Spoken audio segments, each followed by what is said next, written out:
Hello and welcome to the Transfers podcast powered by FootballTransfers.com, a new podcast where we bring you news, insight and analysis on that most important of the least important things, football.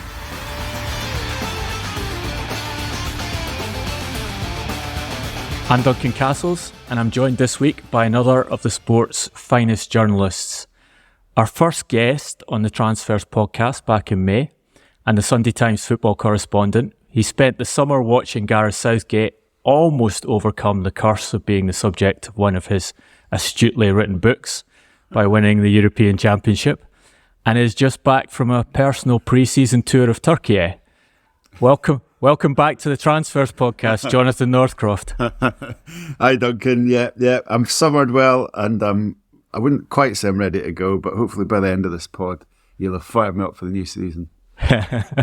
Well, we set you some homework to get you back into the swing of the football season yesterday, and I'm looking forward to the results of that. Just be kind with the marking, okay?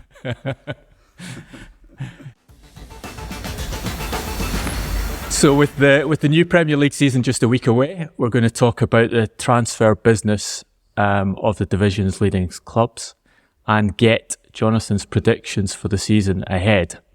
But we start, as always, with some news, and this is some news that we actually broke on the podcast feed just before recording the pod, and promised more details here, and we're going to deliver them. So that is that Bournemouth have agreed to sell Dominic Solanke to Tottenham Hotspur for a club record fee, which I understand will be an initial £55 million.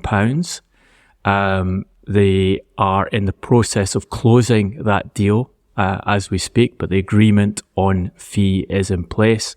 The player, very keen to move to Tottenham Hotspur, personal terms agreed, so the only obstacle is a medical.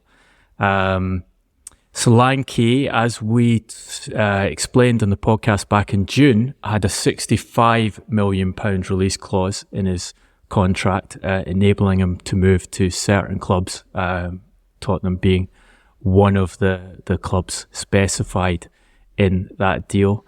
And as we said at the time, Bournemouth realised that this was probably an opportune moment to sell Solanke because it would be difficult to prevent him from moving to a club higher in football's pecking order if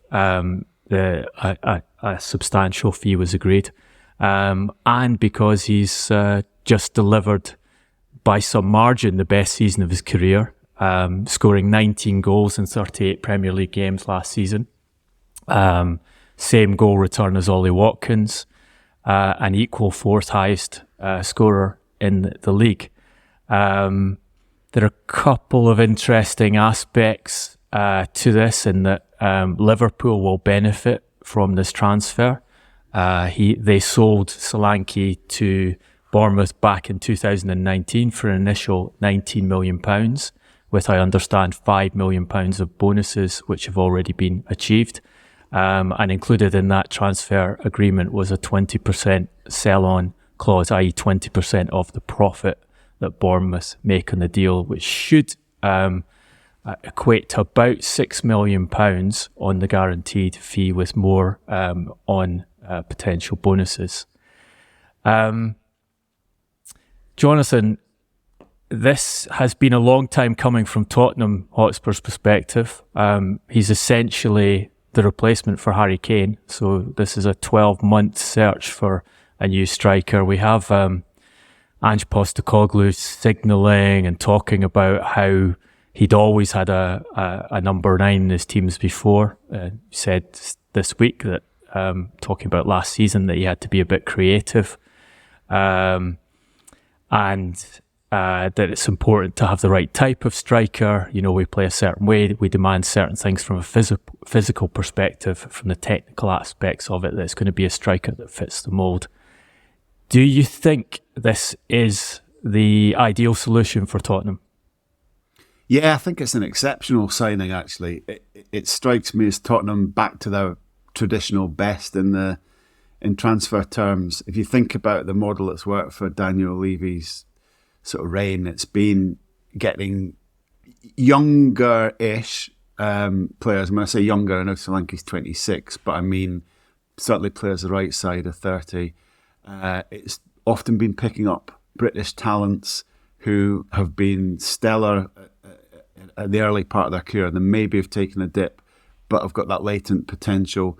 It's been picking them up at good moments in terms of using buyout clauses, getting them for decent fees, and it's been adding the polish to make them into, the absolute England internationals top players. And you can go, back through the Aaron Lennons and the Defoes and all that kind of stuff back in history. And I just think this is a really smart signing by them. As you mentioned, Duncan, they had to muddle through last season without a proper number 9. Postecoglou's system demands a number 9, but a number 9 that is really flexible. So actually, they may have had to replace Harry Kane anyway. Not that Harry Kane's not flexible tactically, but he's not really flexible physically, and might have really struggled with the pace that Ange plays his football at. Now you look at Solanke's game, and he's been playing for one of the fastest teams in the Premier League in terms of moving the ball into attacking areas once they win it. I mean, something Iraola demanded at Bournemouth, which was the first pass has to go forward and you have to go in on goal as soon as possible after winning the ball. Well, that's exactly what Ange Postecoglou wants to do as well.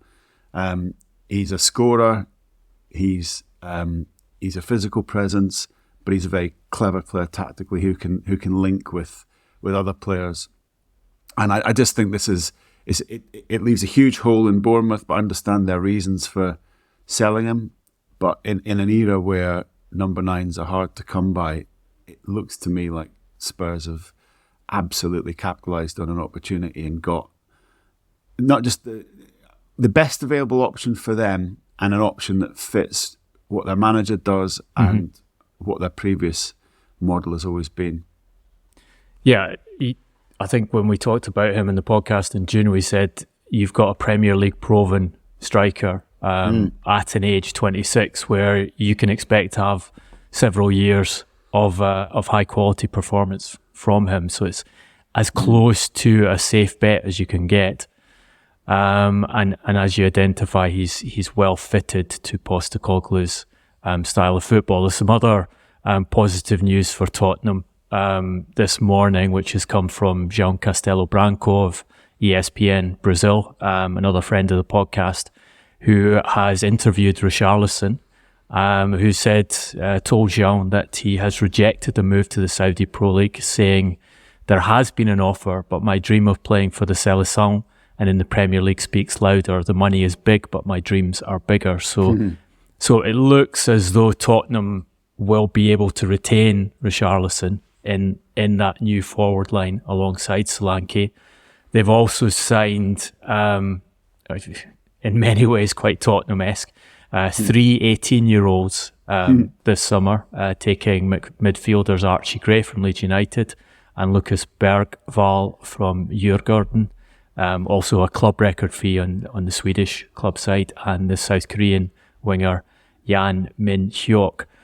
I guess the one point you'd raise about the transfer business is obviously they had to replace Harry Kane, and they're doing that with Solanke, but they conceded 61 goals last season. Does it require some restructuring of the defenders to also make them competitive at the top end of the table? Look, I mean, I think the bold statistics might say yes, but it's about drilling into it, and it's Ange Ball. It's Ange Ball. You have to accept with his style of football, a bit like Roberto De Zerbi, that your way of defending is always going to be essentially attack's the best form of defence. You're going to play really high up the pitch, and you're going to be committed to pushing men forward at all opportunities. And your way of defending is actually to press, to win the ball, and to play in the opposition area. And I don't think it's ever going to be his priority. It's a collective thing for him. It's about effort, and it's about It's about turning the ball over. It's not about low blocks. It's not about sitting in. Interestingly, in that regard on Solanke, I interviewed Iraola last December, and we spoke a lot about the sort of changes he'd made at Bournemouth and the game that he was so impressive in the Premier League last season, that earning him close to Manager of the Year by the end of it, and he was talking to me about how Solanke, he'd identified two players actually, Ryan Christie and Solanke, as being absolutely essential to his system. But he said he actually described Solanke as a unique number 9 in football at the moment, and he said he's unique because he's fast enough. If you want to play in a low block, or you're playing in a low block in a period of the game, he's fast enough to do that because he's got the pace to counter-attack. He said if you're playing a possession game where you're peppering the opposition box, he can do that because he's good enough a finisher to be a poacher. And if you're playing a pressing game, he's the first player to press for you. He leads the press from the front. And he talked about how, in his model, he likes complete footballers who can do everything. And Solanke really epitomised that. Now, if you think about Spurs, pressing is essential. Pressing from the front, absolutely essential in that team. And that's why Harry Kane might have struggled under. And Solanke can do that. What they want to do is have possession and play high up, and he can do that. But there are times also where they try and counter-attack from really deep and go forward as fast as they can, and he can do that as well. So, I know it's a sport played on grass, not on paper, but on paper this just looks such a good signing for them, such a good fit. We like to give the listeners as much news as possible in the podcast. Another bit of information I can add in this morning is that Paris Saint-Germain have had direct discussions with Manchester United for Jadon Sancho. These took place during discussions over Manuel Ugarte's proposed transfer from Paris Saint-Germain to Manchester United, which United were confident of completing last weekend, I was told, only to find that Paris Saint-Germain were sticking to their valuation of 60 million euros for Ugarte and refused to accept United's offer of 50 million euros for the Uruguay international. Sancho has been proposed as he is available for sale by Manchester United, and because Paris Saint-Germain want a left winger to fill the gap that Kylian Mbappe has left by moving to Real Madrid. He is not the first choice for the position, absolutely not the first choice for the position. That remains Kvaratskhelia of Napoli, who Paris Saint-Germain are not confident of securing because of the asking price at the Italian end. But they have advanced to the extent that they've had conversations with United about the price of the deal. They have reservations about Sancho's character and whether he would work well in a squad which is coached by Luis Enrique. Jonathan, Sancho, now 24, he's never made more than 34 appearances in a league season. Does Sancho and Luis Enrique sound like a productive fit for you? Yeah. Look, it's not obviously he has to do some growing as a player. We know that. We know the potential that's there, and he would very much face that in an Enrique team. But you got to remember, he was apprenticed in the Guardiola way at Manchester City. He was apprenticed in that football, and Enrique, comes from the same philosophical stable. He might take certain aspects of a bit further than Guardiola does, but it's a fit for Sancho in those terms. I suppose in the French league as well, you can maybe coast through some of those games if you're playing for Paris Saint-Germain, and we've seen players like Neymar do that, and Messi do that, suited them. So But look, Jadon Sancho is at a crossroads, and we could have probably said that every summer for 3 or 4 summers. But he's there where if he's going to really be the talent and the player that he looked like he was going to be at 17, 18, he's kind of got to do it now. He's 24, as you say. I don't see, although he's had a good pre-season and impressed in a false nine role for United, I don't see him in Ten Hag and as a fit going forward. I just think there's too much between them, and I think United will be looking to try and either bring this deal off or another one. So for Sancho to fulfil what he could fulfil, it has to be elsewhere. And PSG is a great opportunity for him. But if you go to PSG and you're playing for Luis Enrique, it'd be up to him to put in that extra or adapt in that extra way that he still hasn't quite done. Because really, his absolute best football's been played for one club in one particular set of circumstances, and when he's been at Manchester United or England, hasn't quite been at the same level. So he needs to do it. Basically, I think PSG would be a great opportunity for him.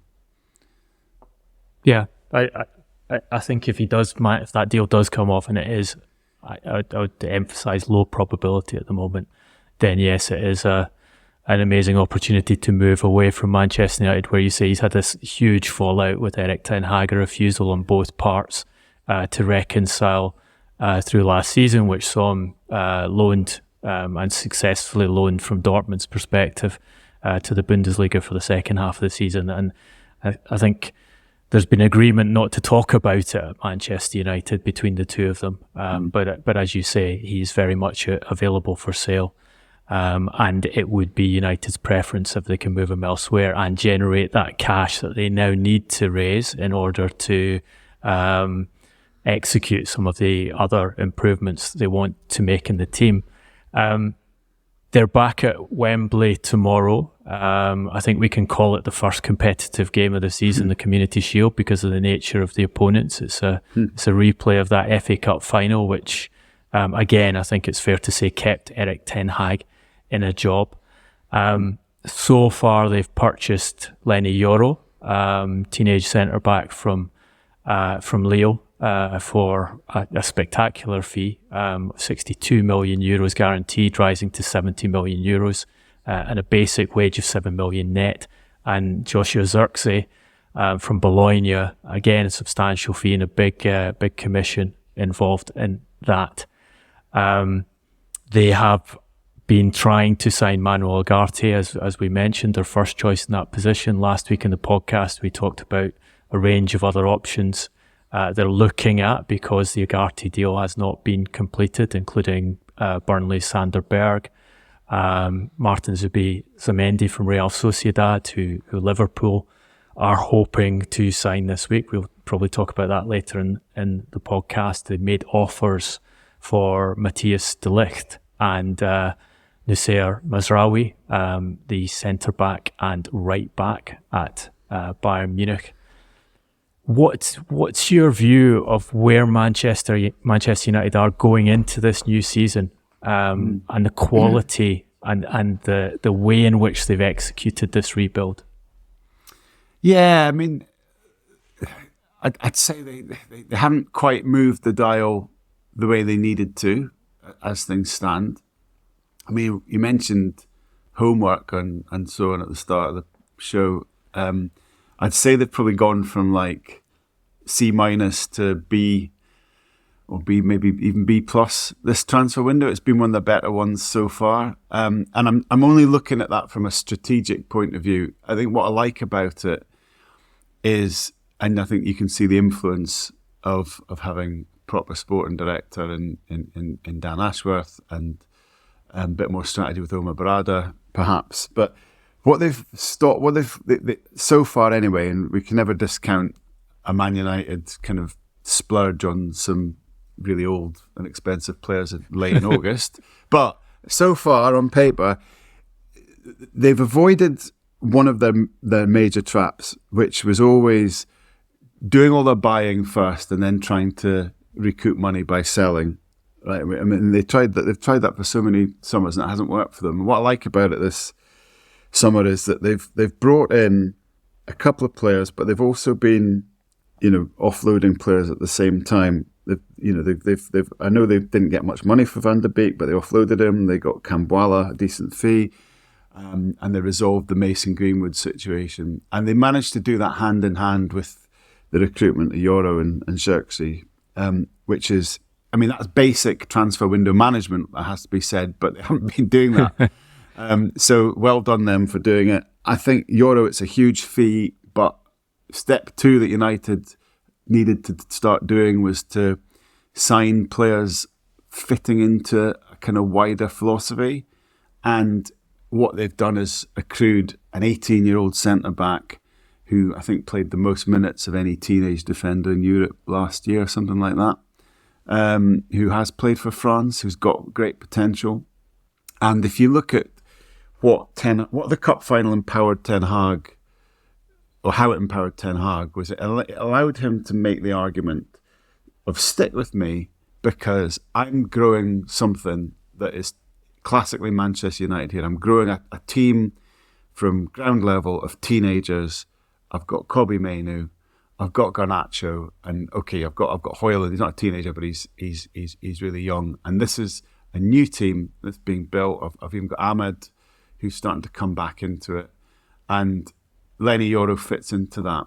He's a player that you sign, and if he's good enough, he's there for 6 or 7 years. And then Xerxes, on the one hand, you could say, well, he was behind Wout Weghorst in the pecking order for Holland in the summer, but he's a different player. I think again, it was slightly eye-popping, the figures perhaps, but he's got a lot in his game.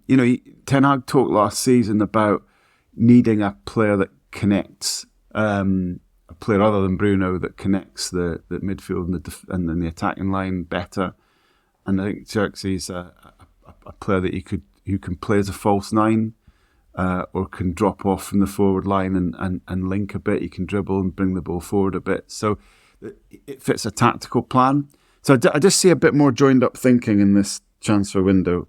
And at the same time, they're making a proper effort to move out not just people like Sancho, but Wan-Bissaka, and they're making clear even McTominay, which I would question actually. I would keep Scott McTominay all day long if I was them. But okay, it looks like Ten Hag tried last season and he's now trying again. At least you can see a plan, and that hasn't always been the case with United. And so far they haven't got involved in any of those kind of really drawn out sagas where they pretend to be tough in terms of negotiating and then they end up paying like double what they initially started with. but it's early days. There's still time for that. I just think there's more pattern to it so far. But you said at the start, where are they?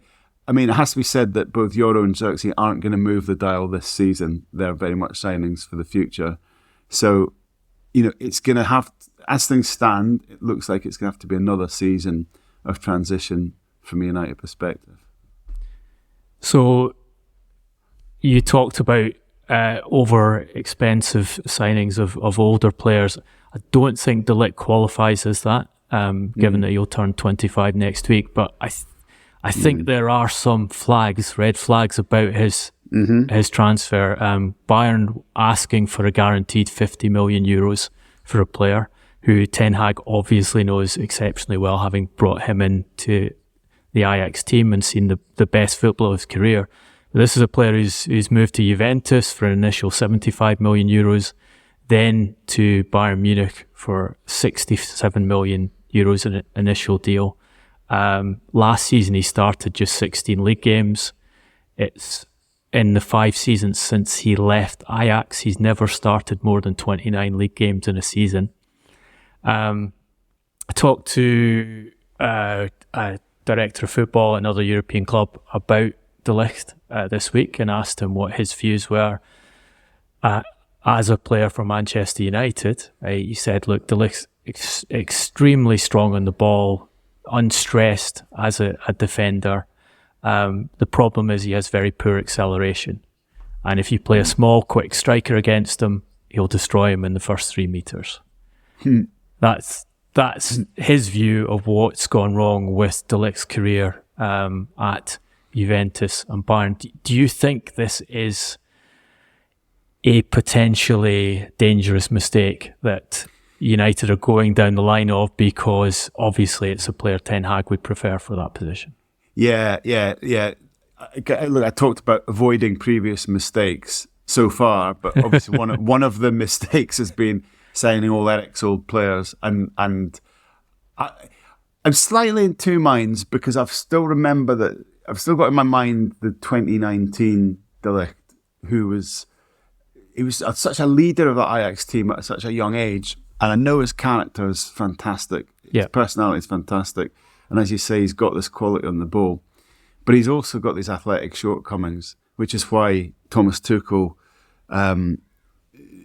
just basically didn't think he could use him in his system at Bayern, just too slow, basically. But then, of course, the irony is Tuchel ends up bringing in Eric Dyer and playing him ahead of De Ligt. And I think United for a long time, going back before Ten Hag, haven't had the ability to play a higher line, because they haven't had quick and mobile enough centre-backs. And I just think De Ligt and Harry Maguire, question mark. I don't know. I don't know about this one. I think Mazraoui makes a lot more sense as another old Erik Ten Hag player. Yeah. But I think there are those flags about De Ligt, which I would question. How are you going to play if you have him? Are you going to be able to play that higher line that you need to? I'm not sure in the Premier League. Yeah, Mazraoui, there's some questions about the number of games and injuries he's had at Bayern Munich as well. But yes, you have that proven quality as an attacking fullback, and one interesting aspect to him is the combination he had with Antony at Ajax, and if there's a potential to resurrect that for Manchester United, that would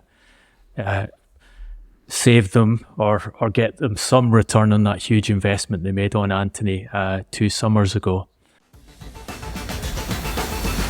Manchester City, their opponents tomorrow, and I guess we can talk about them as being their opponents for the Premier League title, although that would require an outstanding improvement in performance from Manchester United. They're in a different position, but something that they've done consistently over the last few seasons, which is sell players who have the opportunity to move elsewhere, and who they have been offered highly substantial transfer fees for. In this case, Julian Alvarez, who wasn't quite first choice for the team last season, but a very important member of the squad and played a lot of minutes under Pep Guardiola. They've agreed a club record transfer fee that can rise to 95 million euros for the Argentina international with Atletico Madrid. Their only substantial first-team signing of the summer has been Savinho, taken from another City Football Group club, Troy, having been on loan for the season at another City Football Group club, Girona. They are desperately trying to move Calvin Phillips out, which would generate space for them to sign a proper deputy to Rodri. Although my understanding is that given that they've raised cash from the Alvarez sale, assuming the medical is passed, that money might be allocated to a number 6 backup for Rodri, which would give arguably the best player in the Premier League last season, arguably the best player at the European Championship in the summer, some rest time in the coming season. They're aiming to win a 7th title in 8 years, Jonathan.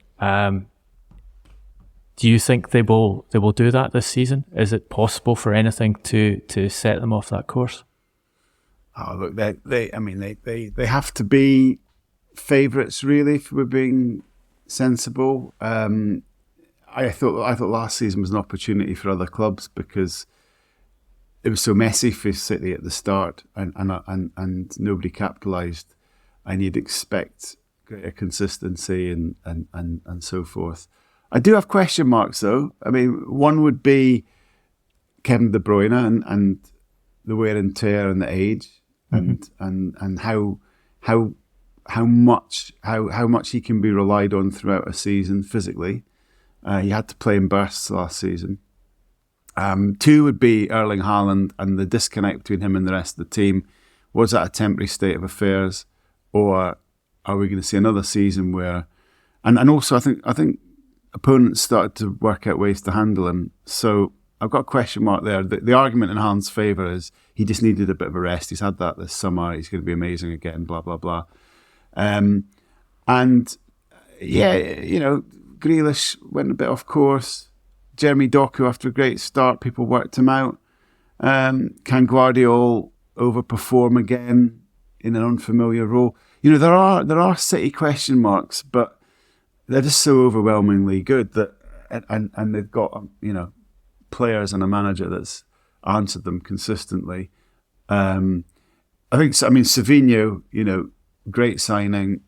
City managed to fight off all the other clubs in the City group to sign a City group player successfully. But I mean, a great, really exciting player for them. It's interesting to me that he would come in and play on the right, I think, which shows to me that Phil Foden is very much now the focus of that team, because that frees Foden up to be the first choice number 10. Which he played a lot there last season, but when De Bruyne came back, he was back out on the right again. So I think that's interesting. They are the team to beat. I guess if I had to put money on it, I would. I think Arsenal will be really close though.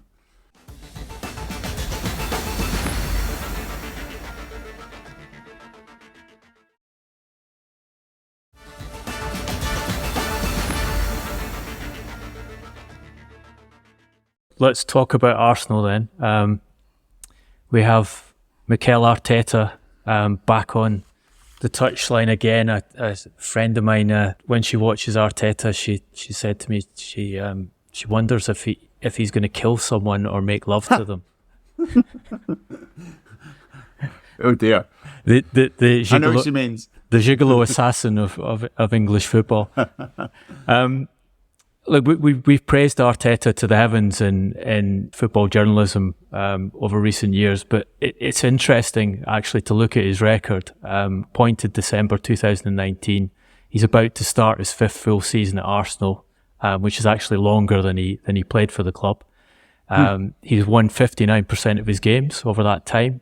He has 7 Manager of the Month awards, but actually has just one major trophy so far, the 2020 FA Cup. However, last season just 2 points behind that exceptional Manchester City side. Season before, 84 points to 89. I think you can argue in the transfer market probably has as strong a support as anyone, with the exception of Pep Guardiola, in that he has full authority over who comes in. He's intimately involved in the recruitment process. He identifies the areas he wants. The club draws up a list of candidates, and he pushes hard in those areas and has been supported heavily with investment in those players. They've made one signing so far this summer, Riccardo Calafiori, the Italy defender, who I think shows a similar pattern to what Guardiola has been doing at Manchester City, in that he is a fullback stroke centre back, primarily physically a centre back, but will allow Arteta to move this tall dominant player into a fullback position, so he can, with Ben White on the right hand side, he can have centre backs in all 4 defensive areas. They're looking for a midfielder and advancing on Mikel Merino. They also have an interest in Martin Zubimendi and have asked Paris Saint-Germain about Fabian Ruiz, looking for a centre forward. What do they need to do to make that extra step to be Premier League champions? They're so close now. really close. I think the only thing really missing in the team last season, I think they've answered those kind of like mental questions, fortitude, strength, all that kind of stuff. I think they were fair questions the season before. Last season, they showed real belief, resilience, doggedness. I don't think they lost to Manchester City through a lack of mental strength, as it were. I just think they need to be killers, better killers in games. And I know that might sound strange for a team that on the day wins 5-0, but I feel just still one pace behind Manchester City when it comes to being able to just prevail in a tight game because of the different tools. I still think they're heavily reliant on Bukayo Saka as their point man in an attack, and everyone else is kind of slightly secondary. You know, I mean, Odegaard's brilliantly creatively. Martinelli, if you get the right counter-attacks, fantastic. You know, Kai Havertz came on really strongly, but it's still, for me, what came down to Saka, and that's why you saw opponents doubling up, trebling up on him even last season. So it's just those really small margins, and I think Calafiori is a great signing, really, really talented footballer, and for all the reasons you mentioned, Duncan, it makes a lot of sense with what Arteta wants to do. But I think in the remainder of the window, they need to find that one more attacking player, whether it's a striker or someone slightly different. But I just think there's still too much workload on Saka, in a way that there isn't for City, in a way that, you know, it's always been the case under Guardiola, that it's not just one player. You know, even when Haaland scored 50 goals, it wasn't just Haaland. You had Gundogan popping up as a match winner when he needed to be, Foden, De Bruyne, Bernardo Silva. That was the case last season. You know, Alvarez was a match winner on occasions. I just think that's where Arsenal are slightly behind. And in a Premier League, you know, Arsenal basically lost the league last season, 2 games in December, where they lost to West Ham in a game where they had 65-70% possession, but got beaten 2-0. And then they lost to Fulham in consecutive matches. 2 tight games that the opposition won when Arsenal didn't take chances. And it's those tiny margins against Man City if you're going to win. So I just think they need that extra bit. Whatever Arteta thinks it's going to be, I just think they have to add something to that attacking retinue to move on from last season. There's a really interesting interview with Andreas Jørgensen in The Athletic this week. Jørgensen, who has been appointed, I think, by Jason Wilcox as a specialist coach at Manchester United, assistant coach. Previously worked with Arteta at Arsenal. Spent part of last season at Southampton, was credited for turning around their set piece performance, which ultimately led to them being promoted. And he talks in quite a bit of detail about Arteta, a couple of interesting points, and how they turned around the kind of worst period of Arteta's reign at Arsenal in 2020, saying that Arteta moved the training from having a focus on tactical and technical aspects to using more emotions, energy and motivation to make the mix a little bit more complete. And then a comment about how Arteta is seeking to improve himself as a manager and coach. He says, I think that's a really undervalued strength of Mikel's, that he's constantly willing to question himself, listen to others, hear what he needs to improve to become better. That's one of the traits that I think is very important for a world-class manager, which I think we've seen that in, for example, Sir Alex Ferguson, how he was always willing to change the people around him and the way he was working when challenged, and ultimately resulted in him winning as many Premier League titles as he did.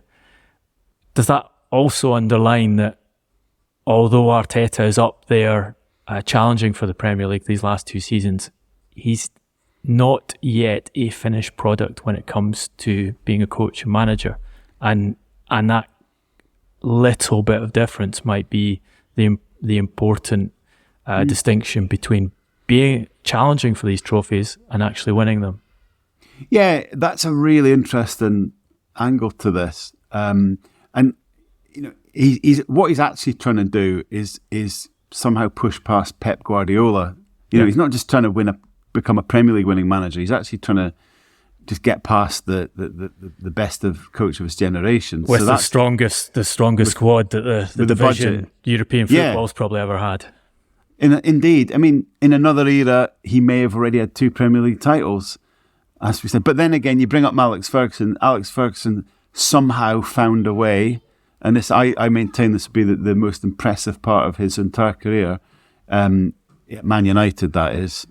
Obviously, the bit before was even more impressive, but was somehow getting past Jose Mourinho when Jose was at his absolute peak, and you just thought this guy's unbeatable. And Ferguson went back to the drawing board, developed himself again, and managed to get that Man United team past Chelsea in the mid-noughties.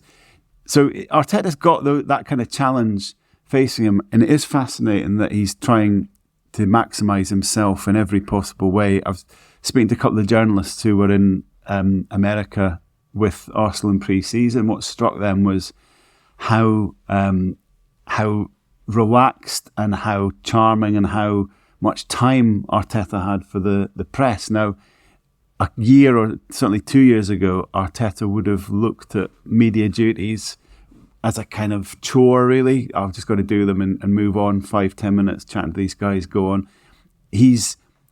I think he's taken on board a little bit of advice, and I know who it came from, but the media is another tool that you can use. Might be that 0.5%, but you can use it to try and make a difference. And he's making a definite effort to engage more and to get his ideas across and let people understand the team and himself more. And he was on brilliant form in America. And that's a personal development.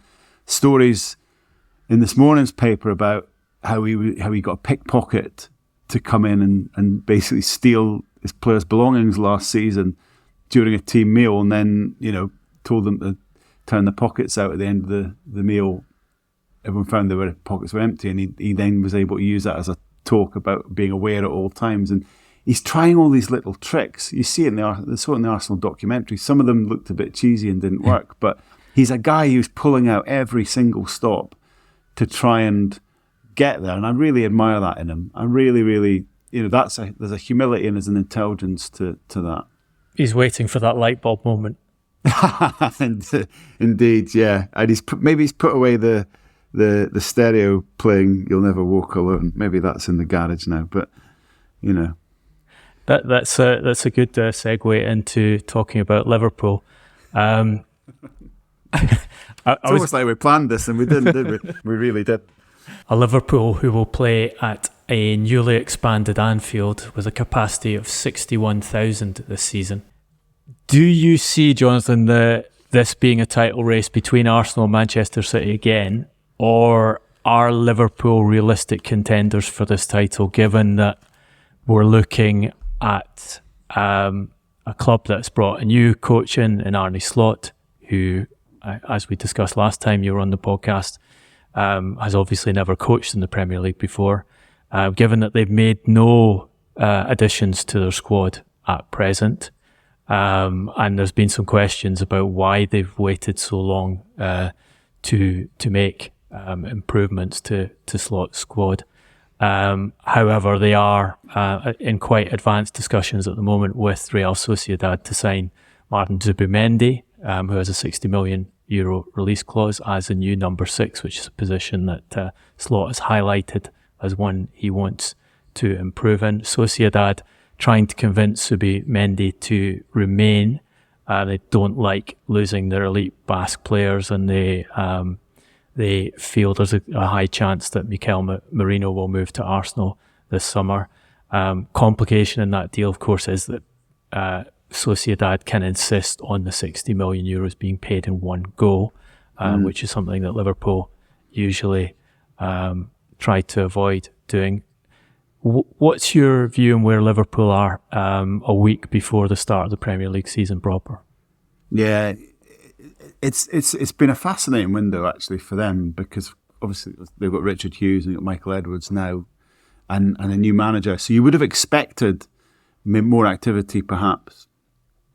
Zubimendi would be a tremendous signing for them, I think, given they're looking to transition to a slightly different game under.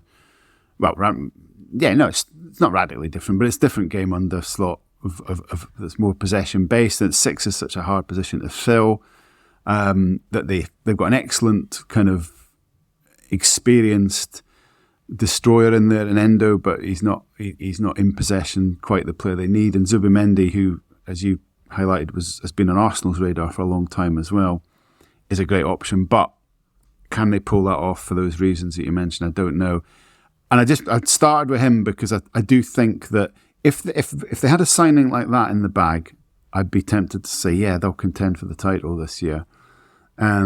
Without it, I think they might just have a little bit too much ground to make up, because they have to transition to this new style of play, and they were lacking last season. Ultimately, they Klopp had an incredible wave of form that brought them close, but then the failings in the team sort of were shown. So yeah, I'm overall, I think Slot's an excellent choice for them, and this is going to be an exciting era for Liverpool. But I just think to ask them to contend for the title straight away with the transition that they're going to need to effect style-wise, I'm not sure. And then could go through the question marks about certain top players, like starting with Darwin Núñez and his goal-scoring output, and so on. But I think if you look at what they've been doing in pre-season, it's clear that Slot's committing to his style, and he's most interested in moulding younger players. Harvey Elliott, Curtis Jones have been really important. It looks like he's Kwanzaa and Konate and Conor Bradley are going to be just as big a part of things as they were last season under Klopp. So I think that's the direction, but it might just take a little while. And I suppose the big headache for them is that they're running out of seasons where they can get 20, 25 goals from Mo Salah. He's not going to go on forever. And I'm just looking at that thinking, are they going to develop quickly enough under Slot to capitalise on what Salah can still offer? Or might they develop but then find that they have to replace all that he brings this time next year? Well, we know that they tried to sign Anthony Gordon from Newcastle in one of those PSR exchange deals where Joe Gomez would have gone to Newcastle at the end of the window. They're still, I understand, trying to put something together to bring Gordon to the club. So I guess that would be seen as a kind of long-term succession plan to Salah, albeit playing off the other wing. I think there's context here in that they've had 2 very mediocre seasons in European football. Last 16 of the Champions League and then quarter-final of the Europa League last season. They have Michael Edwards now very much in control of the organisation of the club and the broader FSG football group, and trying to buy a club to start their own multi-club organisation. I think I see some comments from Billy Hogan, the new chief executive of the club, talking about the strategy we're operating under, which is to be run sustainably as an organisation and make sure we are competing for trophies on an annual basis. Now that's quite a carefully phrased statement, competing for trophies on an annual basis as opposed to winning trophies on a consistent basis. Yes, it is, isn't it? And it's a departure from that old Liverpool tradition of the glory days that it was first or nothing, wasn't it? It was a successful season was winning an English title, and anything less was different. I mean, a different era, but I think Liverpool hierarchies down the years have had to manage, even when they've been managing expectations, they've had to be mindful that this is a club that expects nothing less than than winning, really, like a Manchester United. So it's hard to sell to supporters the idea of just being in the mix. They want more than that. And quite honestly, they should be setting out to win things even this year. It might not be the league title, but they should certainly be setting out to win a trophy with all the talent that they've got at their disposal. So yeah, they've got to be careful in that aspect.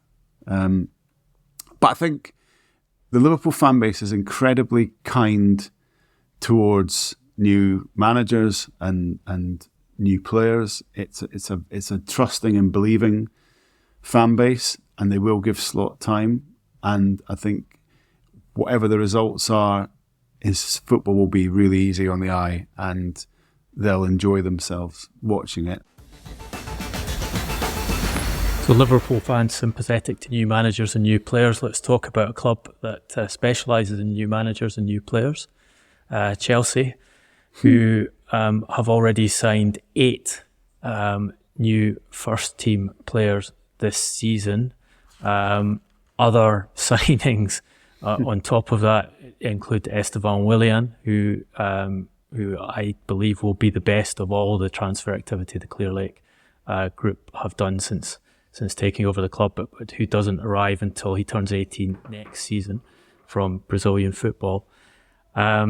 They are currently in the process of offloading Conor Gallagher to Atletico, a sale they've been trying to make all summer, actually last season as well, in order to raise pure PSR profit on an academy product. They did everything in their power to persuade Gallagher to take that move to Spain, including offering him a 2-year contract as a 24-year-old who had been the most used player and by many measures the most productive player for Chelsea last season, which is an unusually short contract for a player of that status. They will in turn take Samu Omorodion from Atletico. My understanding is that deal for Omorodion had been agreed in advance of the push to get Gallagher to go to Atletico at similar €40 million terms.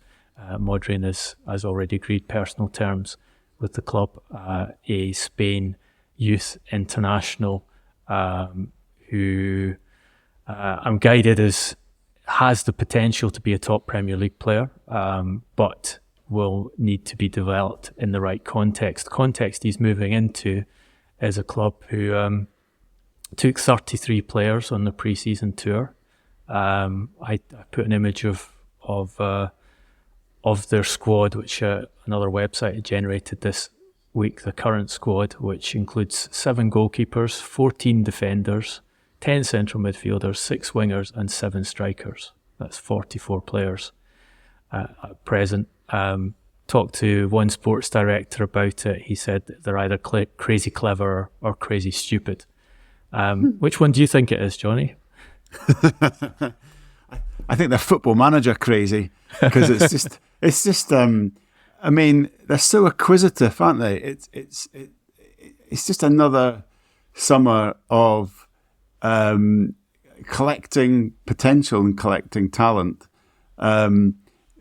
with then chucking other people out the door and starting again. It's a yet another window for the future. With at least you're thinking about, but what about the now? What happens? How do you make sense of all this squad? And how do these players develop? That's the thing. It's talent to develop. It needs stability, and there needs to be a plan for it, an individualized plan for a player, and there needs to be sort of players on the pitch who are around them who are secure in their roles and positions, who can then help that new younger player or whatever to start to learn the ropes. And none of that exists at Chelsea. It didn't exist last season. You're watching a whole group of players trying to develop together at the same time, and only Cole Palmer came in and was able to do it straight away. They talk about strikers developing. I mean, Nicholas Jackson spent the whole season almost trying to learn how to score. and he was kind of getting the hang of it by the end of the year. Now, what happens to his development? Andre Santos, I think about him. He came in as player number 34 in the squad under Graham Potter. Really sort of great track record from Brazilian youth football. I mean, he's out on loan again, isn't he? I mean, what's happened to him? Where's the plan to develop him? So I don't know. Are the players that they brought in better than the players that have gone out? Dewsbury Hall, who I like, watched him a lot at Leicester. But is he better than Conor Gallagher, who they're getting rid of? Is Philip Jorgensen better than Petrovic in goalkeeping terms? You look at Ian Maatsen going, just being discarded. Is he worse than some of the players that they're bringing in? Lewis Hall, really good prospect. Why not keep him and develop him? I don't know. I think they're just starting all over again. Yet, for the third summer in a row, they're starting all over again. New manager, a whole load of new talent. Here's 44 players, Enzo. Crack on. And a new manager who's never coached in the Premier League before. Yeah. On top of everything else, and a very process-driven manager who really just wants to focus on coaching and the fine details of his plan, and I'm not sure wants to spend a lot of time managing a big squad, if you know what I mean, or certainly managing the noise that's going to come with the job and that's going to come with all this activity. I think he just wants to get on with. He wants to be given a group of players to coach and to do it. So I'm not sure. You can see that there is a trading strategy involved in trying to pick off the best young players in world football with a big focus on South American talent. And we know that you can make profit on that and build successful teams off the back of it. However, you actually have to sell the players at a profit, and they're now trading out players that are in the squad or who they've signed, some of them at a loss. Or bringing them in at such high fees. For example, Moise Caicedo and Enzo Fernandez, you can't imagine them ever making substantial profit on those deals. It's almost as though they've forgotten that you actually have to have a successful team in the middle of all of this, especially as Chelsea. That this is not Bournemouth, this is not Brighton, this isn't Brentford, it's not a feeder club whose strategy can be based around recruitment and selling to the more affluent clubs in football. It's Chelsea. They're expected, they're former Champions League winners, they're multiple Premier League winners. They're expected to have an effective team each season. Yeah, exactly that. And it's like they've forgotten the conditions where talent develops. You don't just acquire it. It's not machinery. You don't just buy it and then, it works. It has to be given a certain set of conditions. I mentioned stability around a young player. A successful team with environment means that there's not the right amount of pressure. A good culture around them. Senior players are secure in their roles that can help the younger player learn their game, and then on top of that, as you rightly say, Duncan, if you're Chelsea, you also have to be winning. Whatever you're doing, whoever's being developed, there has to be victories on the pitch. Otherwise, you end up having to start again with yet another new manager. And I think, Pochettino managed to make sense of the massive players that he was given. He identified a clear team, a clear strategy. He stuck with certain players. I mentioned Nicholas Jackson. There were others who, by the end of things, Malo Gusto really sort of came on during the season. Caicedo came through a rough start to begin showing why he was recruited at that price. Petrovic started to look like a top goalkeeper in the making. Successful journeys were underway, but it all starts again. And from Enzo's point of view, he doesn't have time to look at, all of these new signings individually and think, what's the best plan for them and how do I fit them in? He's under pressure straight away to take those 44 players and to think, right, what's the 11 plus 6 or 7 or for my match day that are going to get me victories, that are going to keep me in a job for long enough here. So that pressure is going to be at odds with development plans. As I say, they've forgotten, or maybe they don't know, the conditions that talent needs for it to develop. So finding the talent is only step one in this sort of trading process. And as you say, they're already starting to have to let go players who they weren't able to make this trading profit on. Yeah, as Chelsea, you need to win. If you're developing talent, the talent needs to win. Yeah, while they're developing. Yeah. And I think one element they're missing with having this super overloaded squad is, I think you need competition between the players in order for them to develop. They need to compete with each other to get into the team. And if you're one of 40 players in a first team squad, there's only 16 that can play each weekend maximum. How do you compete for a place if you fall down the squad to such a level that you don't think there's any chance of you ever playing for the first team? Yeah, absolutely. And another angle to that is that players need to, young players in particular, need to learn how to take responsibility. The pressure of being, as you say, you have to win, and also if you're given that jersey, there has to be pressure on you to deliver and to keep it. You have to feel the team's relying on you, that the supporters are relying on you. And that's a big jump from academy football. A lot of coaches talk about how players are playing almost free of responsibility, real responsibility in academy football, and they struggle when they get into Premier League football. So if you're one player of 33 and you're given your 20 minutes, do you feel relied on? Do you feel you need to deliver? Everyone is looking at you to produce here, or do you sort of feel, well, kind of doesn't really matter? I mean, I think it's easy for players to drift when they just feel they're one of a huge group, and that they're not expected to perform. And like I mentioned, Guardiola keeps quite a thin squad, and once younger players go into the City team, they have the weight on their shoulders that they need to produce, or else someone else will come in. And that's a way where you turn someone into a top player.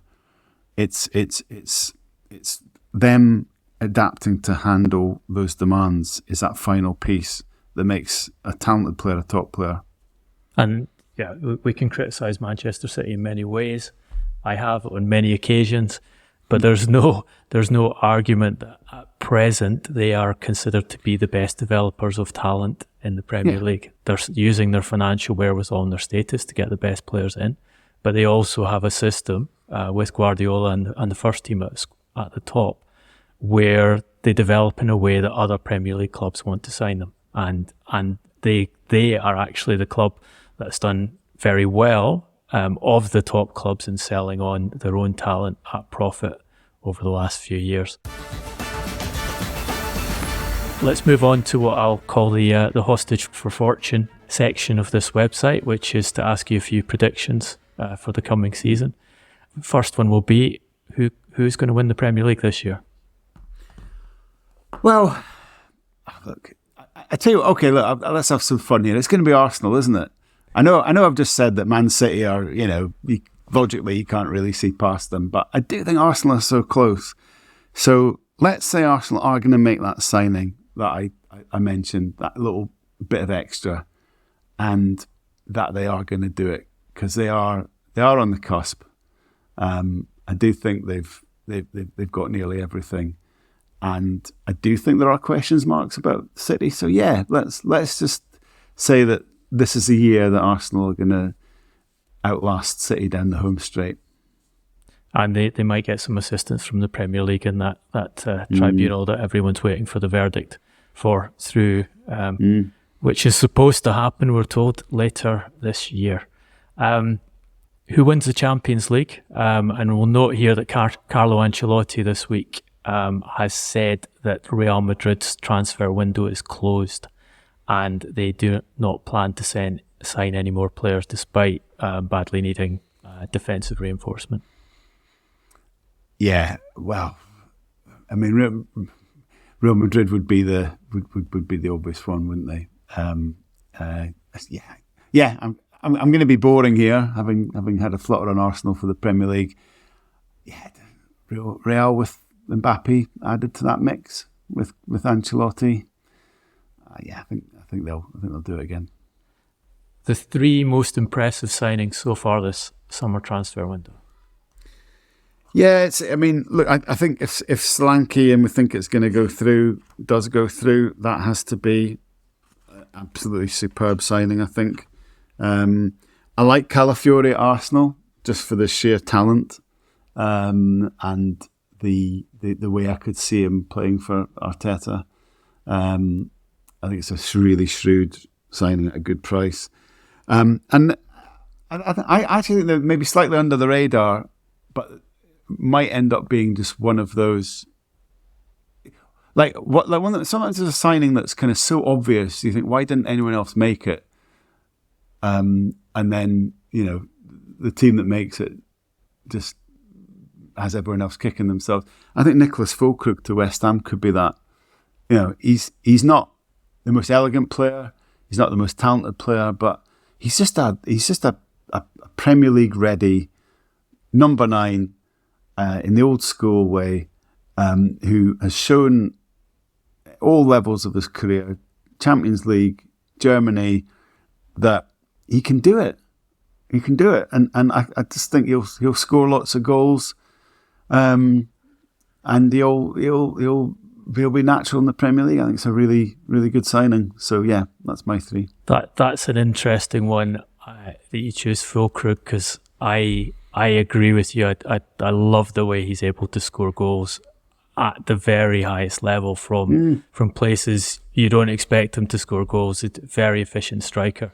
But I think that is also a transfer which has the potential to have massive egg on the face for West Ham United if it goes the other way, because it's the antithesis of what everyone does in the market these days. It's a 31-year-old, 3-year contract, 26 million guaranteed, 4 million of bonuses, I believe a €3 million net salary. We use Sky Sports estimated transfer value on the podcast. They have Fullkrug at 12.5 million euros. My one question mark is, does he get his goals in the Champions League? Because he's the antithesis of the type of striker everyone else is playing against, and you put him in a Premier League scenario, albeit I should say here the Premier League defences have changed a lot in recent years. But that kind of classic argument that it's much harder to score as a physical centre forward in the Premier League than it is anywhere else. If that still applies, I just wonder whether it might go wrong for him at West Ham United, where it has gone so right for him on the Champions League stage. Yeah, look, I can see that definitely, but there's a few old-fashioned strikers that are still producing in the Premier League. Tony, Callum Wilson, when he's been fit, has still been scoring goals. As a physical number 9, Erling Haaland's done all right, hasn't he? Clearly West Ham will have to supply him. That's the thing. You have to serve a player like that the opportunities, and that'll be their challenge. But you said it, Duncan. He's got an ability to just score goals somehow. I think all those kind of headers where he sort of leans all the way back and manages to somehow, while diving, and direct the ball on goal and stuff like that. And he's a great personality. So maybe the heart's ruling the head a little bit, because I'd just love to see a player like that succeed. But yeah. Why not? And they are, yes, he's 31, but he's replacing 56-year-old Michael Antonio. So, it's a youth policy in terms of West Ham number 9s. It's certainly ironic because it's Julian Lopetegui who's the coach who's signing him, and if it had been David Moyes in charge, I think people would have written that deal off straight away. I know, it'd be a Moyes ball, wouldn't it? Yeah, no, it is, absolutely. But I suppose Lopetegui's, at Wolves, quite enjoyed having a physical number 9, didn't he? So, yeah. They're doing something different anyway. I think that's important. If you're one of the other teams, you can go one of two ways. You can just try and be a pale version of Manchester City, or you can try something a little bit different, and West Ham are trying something different. Let's wrap up with something that was once called the Duncan Award, but which will now be known as the Garbo Award. I have the golden envelope here, and 3 nominees in the category of worst football kit of the 24-25 season. Premier League kits only for listeners, and I suggest you look these up on the internet as we're reading them out. So I'll open up the golden envelope. The first is promoted Southampton, who have gone for what I'd describe as a rhubarb and custard third kit. Officially, the shirt is neon pink, matched in inverted commas with bright yellow detailing. It uses a dazzle concept on the collar and sleeves, contrasting neon pink with white. So that's going to be your first option, Johnny. You're going to choose between these 3 for us. Second option, we have Manchester City's £120 a pop away shirt, modelled on the kit they wore when coming back from 2-0 down to Gillingham in the 1999 Second Division playoff final. So this 25th anniversary version, which I think somehow manages to be more garish than the original, is a navy blue jersey featuring neon yellow vertical stripes with neon yellow and blue detailing. And according to Puma, it's a certified classic. Not sure if that's a reference to the designer or not. Last of the 3 is Clear Lake, Chelsea's new first team kit, which I think is the bravest because they're actually using this as their first choice kit, which appropriately looks as though the lake of Clear Lake has been reflected onto the fabric. According to the club, the £125 shirt, they spent more than Manchester City, as is Chelsea's want, is a vibrant blue colour symbolising the burning passion to unite the entire club behind a shared ambition to succeed on and off the pitch. It also boasts a distinctive melting pot pattern representing the fusion of Chelsea's rich legacy with the ever-hot youth culture of the city. Your choice. Which is the worst of the Premier League kits for this season? Look, I'm all over ever-hot youth culture. I mean, that's where I live most of my life, basically. So, first of all, the Chelsea kit, that should be the best kit of the year. Surely, it's an absolute, it's so meta. It's a postmodern classic. It's a complete swirl of millions of ideas going on at one time that you look at it and you go, what on earth is that? And isn't that just a representation of their squad in football shirt form? I think that's genius. Well done to them for actually conveying that in a first team jersey. And look, Man City away. I get that sort of garish black and yellow stripes aren't everyone's cup of tea. But then, if you look at Aberdeen's magnificent away kit this season, you might see similarities. So I'm a sudden convert to this this idea that that's a colour scheme of the future. Our kit's based on our first kit before we wore red. So even more history there than City. So I'm going to give City a pass. It's got to be Southampton, isn't it? I mean, manufacturers have been trying to crack this pink kit idea for a long time. I don't quite know why. Somebody in kit science might be able to tell us why. But yeah, I mean, Barnsley have got a horrific pink kit this season. I remember Leicester had one a while ago. Everton had one. No one's ever liked it, but fair play to Southampton for trying again with an even more garish pink kit than anyone's tried before. Thank you, Johnny. I think you chose the right one there, and we shall be sending you a brand new Southampton third team kit as a reward for joining us on the podcast. Can we not? And we want pictures of you playing in it in your five-a-side game in Leicester. Oh, wow. Well, I'm playing tonight and I'll be wearing my 2024-25 Aberdeen first team kit. Your poor opponents. Enjoy the new season, and please don't write any books about Dundee United. No danger. You've been listening to the Transfers podcast, powered by FootballTransfers.com. If you like what you heard, and some of our episodes are now over 20,000 listens, and thank you for that, please follow us on your favourite podcast platform and turn on automatic downloads to get the latest episode as soon as it's released. If you really liked the Transfers podcast, please lend us just a bit more of your time by rating or reviewing the pod. Your support helps build a bigger audience and brings you more news, analysis and insight. You can also follow and message us on Facebook, Instagram and YouTube at Transfers Podcast, and you can follow us on Twitter at TransfersCast. Jonathan is on Twitter at @JNorthcroft. I'm on Twitter and Instagram at Duncan Castles. Our music and production is by Mark Caulfield, a pro podcast production, and we'll be back next week. Stay safe, be well, and thank you for listening.